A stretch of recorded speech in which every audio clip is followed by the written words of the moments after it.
Welcome to another episode of Wildlife Photo Chat. Video edition! How long is it going to take before that's annoying as hell? Anyway, this is my shots, and Ray's going to tell you what he thinks about it. Oh, we're getting right into it. There you go. All right. The action is insane on this one. I'm just going to bring this back to just letting everybody see just the photo there. But yeah, my gosh, the action is just incredible. I love the silhouette of the bird stands out so wonderfully. The wave is sort of engulfing him there, which is really, really amazing. That splash looks like it's right there. It looks like it's on the same focal plane. Yeah. I mean, close enough. So. I mean, like, usually they're like trying not to get hit by these waves, but he looks like he's about to get hit. I don't know if he did or not, but yeah, the orange tone and the blue, like difference in the wave is really neat. I really enjoy the lighting in the splash of the wave itself. Yeah. The whole, I like that you can see these edges enough that if you know about these birds and where they like to live, you can tell it's like a mussel covered rock. Like you can actually see the individual little mussels sticking up, which is what they're feeding on. So it's a great image showing off some of the habitat there. The panoramic crop works really, really well. I like that narrow thing. It really makes it all about that splash and the wave, separate from the bird, of course. You know, the bird is still the star of the show, but that splash and that wave is a heavily contender for the second star of the show. You know, Sure, he's absolutely, like right there. You know, they're almost of equal weight because the same shot without the wave, just orange sky, boring. Still, no, I was just gonna say, still very pretty. It really is, you know, great lines like coming out of this corner, kind of like the heading hill, down into this up and corner. down. The curve of it is really nice. Just the bold, almost like, you know, if we try to imagine it without the wave at all, it's almost like an artistic like line drawing kind of thing. Yeah. You know what I mean? Much more just like simple. It's like very graphical and bold. Yeah. The colors are vivid and it's just very minimalist image without that. But then you add that wave in and it's just like, oh my gosh, so much adding in of a dynamic nature to it and intensity as well. And just a beautiful thing. I also like how you can just see a little bit of that orange in the bill. Yeah, and you can actually see his eye too. You can see his eye barely there. Barely. Like, but, I don't think I did a subject select on this. We can look in a little bit. Okay. I don't think I did. Yeah, gotcha. To like brighten him up or make him stand out more. I think I just like upped the exposure a bit. Anyway, okay, gotcha. Sorry. No, that was kind of about it. Yeah, I agree with. I don't know if your original composition. We'll look at that. I don't know if your original composition has more sky in it or more black in it. Yeah. Or I don't know either. Both. You know, if you just narrowed down off of both sides. Yeah. But I think the decision to go this narrow was the right call. Yeah. Any more sky and it's just, I think, a waste of space because it's so about this splash. Like I really like that the frame is narrowed down to it. And I also like the width of it though. Like you could easily crop this in here and here and here. Make it just like very, that whole scene. Yeah. But I don't know. I just, well, I think everybody understands, right? I just like space in an image. Yeah. And when the space also lends to the feeling of the it really does. And there's image. Something interesting to this splash. And then this one is like extra foamy over here in an interesting way. So I don't know. In a way, I think having the width of that allows you to just spend more time with the shot versus, you know, if it was just right here and this splash and the bird, right? There's less to explore. Yeah. You know, that really is to it. What was was there a very definitive reason for you to go pano with it, or it just felt right? We'd have to go back to the crop. Okay, so it was centered up. Yeah. So you took some off the bottom and top. Yeah. Yep. I think it just felt more. Yeah, this feels off. Powerful. Yeah. To have it like more narrowed in there. Yeah. No, I totally agree. Yeah. So this was also in California. I don't know if I mentioned this yet. No. No, I don't think so. But just like the last image of yours we did, right? The same place. Was it the same night? Do you know? I don't know because the first one was the morning. Doesn't matter. This one, I'm not sure if it was morning or evening. But gotcha. Just kind of interesting to show the wave kind of full force rather than the motion blur. Yes. So, with the higher shutter speed? With higher shutter speed or just like normal shutter speed that I would shoot probably. I have a question. Yeah. I'm going to ask it. Go for it. Did you were there already waves crashing and you were anticipating the wave? Yeah, I'm sure that Or was it like a surprise? No, I think Okay. I was intentionally working on getting. I mean, the whole time we were shooting that coast with the waves so dramatic, it was like want something with those waves because that's all you could concentrate on. Yeah, just like you said, it would never be get to see it. Yeah, anywhere else. It would be still a nice image without the wave, but it's so much more just dramatic with the wave. Yeah. And so I was definitely focused on getting that. Did you shoot some without the wave? Do you know? I don't know. I know that the evening/morning evening, those 2 shoots that we did there, I did, and I like deleted all of them because I was just like, oh, they're boring. Oh, without the waves, you mean? Just in general. If it gotcha. didn't have, because there were some that had this just kind of chaotic energy to them, and it does add so much. Yeah, it's really fun, and I think it really works both ways. With motion blur giving a different kind of sense of movement and feeling to the image versus this kind of like drastic shapes and frozen. Yeah. So I think I'd love to see the settings on that. Wow, that's it? I would have guessed a much higher shutter speed.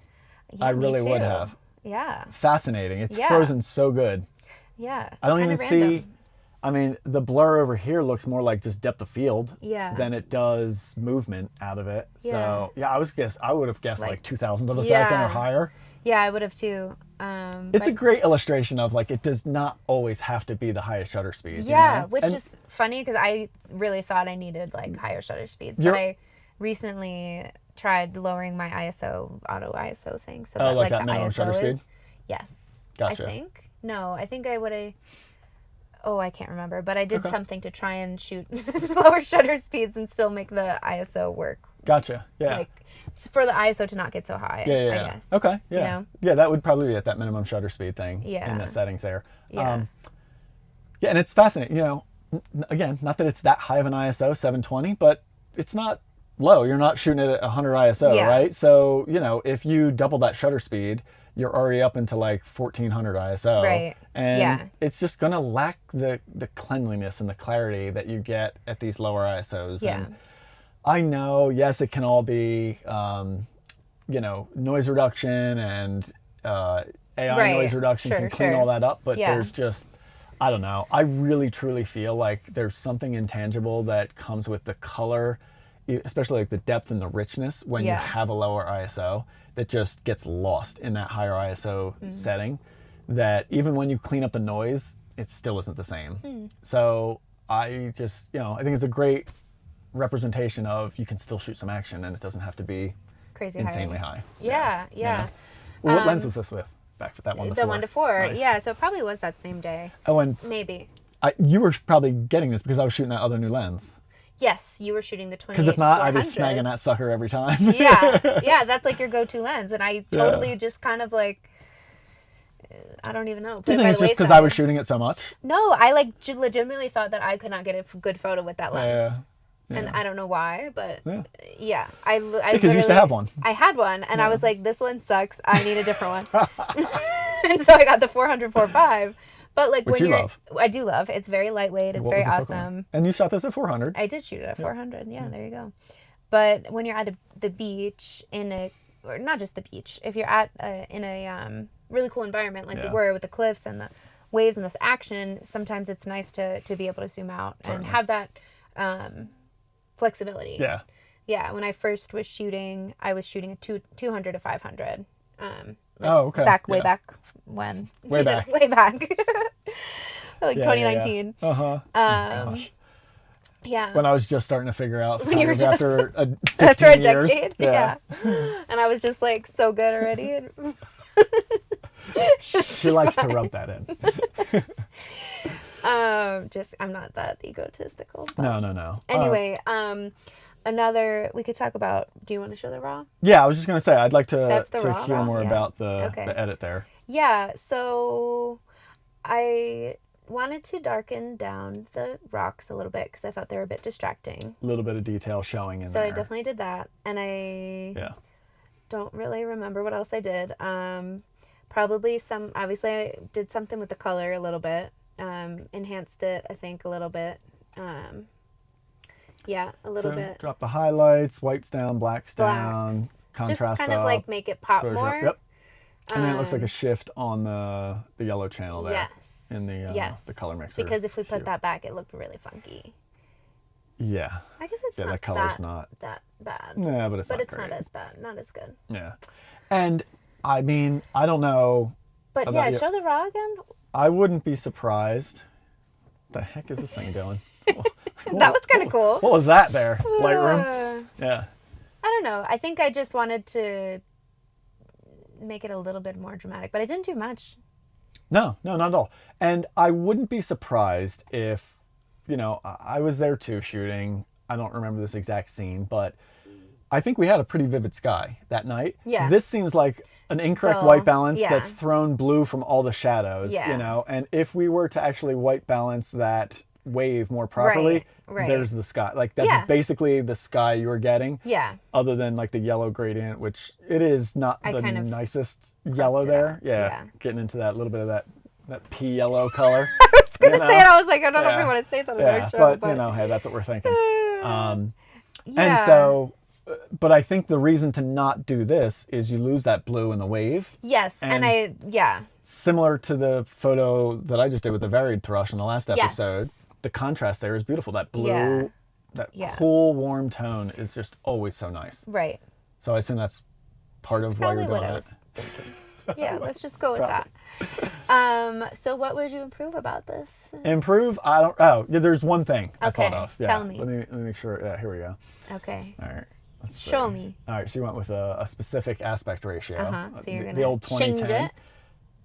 Oh, okay. That. Interesting. I just think like that coming in right off the corner. Okay. Instead of like just that chunk. Okay. Yeah. And very subtle. Yeah. But like I just think we're still getting the swoop there, and I don't know, the added black. I don't know. I mean, maybe there's something. I kind of like that. I don't know if I agree with you, but yeah. You might be right. It was like a bit too harsh, your crop, but that's okay if you I was just going to say, no, actually, the more I'm looking at it, that's what I was thinking was... Because it kind of just like leads more to that... Well, it gives this edge a little bit more prominence. Yeah. And I think if we go to where I was suggesting... It's like too harsh. Well, and it looks like, I feel like I want a little bit more down there. Yeah. Yeah. So maybe that's not the right move at all. I thought that would look nice with it coming in the corner there. It's fun to play with it, though. It is, and that is the kind of thing that happens to me quite often is I'm like... Struggling with crop? Not necessarily struggling, but I have an assumption. I'm like, oh, this line will look good going here. Yeah. And then I do it. I'm like, ooh, wait, maybe not, It just didn't do it. So that was it. Okay. That was the only thing. You like my choice of darkening the shells? Yeah, for sure. There's no reason to have them. And again, it pushes it more towards the graphical nature there. I think, without... Like if we bring those blacks back up, aside from the color shift, right? Yeah. Seeing a little bit down here, we're not seeing enough that it's helping out at all. Distracting to me. Exactly. It's full distraction. You know what I mean? So, yeah. And of course the contrast that comes with it is just popping so nicely. Yeah. But we don't need to see it. We can see the shape along the top edge there. Right. And I absolutely love the graphical nature that gives you there. So yeah, nicely done. And you wouldn't do anything to brighten the bird, or would you? No, I like that there. Yeah. The fact that you can see the eye, for me, I don't care. Just a little bit of orange in the bill is nice. And the little foot up too, nice positioning. Foot up is nice. The legs being separate is really good. Yeah. I said this to you right before we started recording. I kind of thought that maybe there was like a sky select, because my first impression when I saw this was, I can't believe there's that much light in these areas of the water there, and then the sky is that dark behind it. Right.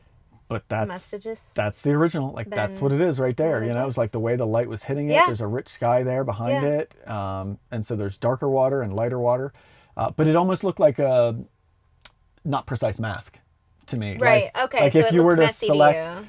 Well, not messy. It just looked like what I see so many times. Like, watch, if we grab a sky select here, like there, that's what and then but if you do that kind of thing, right? That, obviously you're not going to do that, but you get these like weird edges around things sometimes where it's like, this is too dark for that. And it doesn't sort of jive. Sure. So I was curious if that was the case, and pleasantly surprised that it wasn't, that it's just that was the lighting that was there, and you didn't even really, I don't think you did any masking at all. The bottom, I did an object. Oh yeah, you did an object select on that. On the shells to darken those. Yeah. Yeah. But I was just going to add one last thing with the eye being visible. We can see it on this screen. We're in a pretty dimly lit I'm place. sure on the phone The screen you is really good. We're looking on like a really high-end 27-inch Apple screen. On most phones and the brightness difference in everything, you're probably never going to see that eye. So, unless I popped it or something. Which to me would look really weird. Right. Yeah. He's so backlit. Everything's so silhouetted. The bill makes a little sense because there's a little bit of light coming through. Right. But this being in complete shade, if you pop that eye, I think it would look pretty odd. Yeah. It'd be like, how'd that thing get lit? Right. Right. So. Oh, and then just one final note on it was I posted a different version of this I'm glad you brought that up. I meant to ask. on Instagram, which is very similar with still a wave crashing, but this one is better in my opinion, and it was because I hadn't seen the other one yet because I don't call all my photos all at once, and I just randomly share things as I go. But yes, this one, he stands out a lot more. So if you follow me on Instagram, you can see that other shot, and you can tell me and the big difference was the splash was maybe more over here, and I don't know if it intersected him or not. Do you have it handy there? But in any case, it was off to the side, and the splash sort of, you pointed it out. You said, oh, look at this other one here. Yeah, the splash, I mean, I don't know if you can show that in the screen there. Let's see. Yeah, if you just kind of make that larger there, and we bring this up here. Yeah, so there we go. So you guys can see how the splash sort of doesn't surround him? Yeah. And it kind of is just off to this side. So he gets a little bit lost in there. It's busier behind him. Yeah, which I still love the like, wherever it is, the way that the wave is, but on both sides. Yeah. On both sides. Yeah, and this splash up here is really, I like really that nice. one a lot. So like arguably if I could have that wave and this guy still in it, I don't know. But this one I think is better. Yeah. No, I definitely agree. And we'll let you guys see that one more time right there. Yeah, that's what this one looks like. He's completely surrounded by the wave, and it works really good. So that's this week's episode for you. Yeah. Thanks so much for joining us. See you on the next one.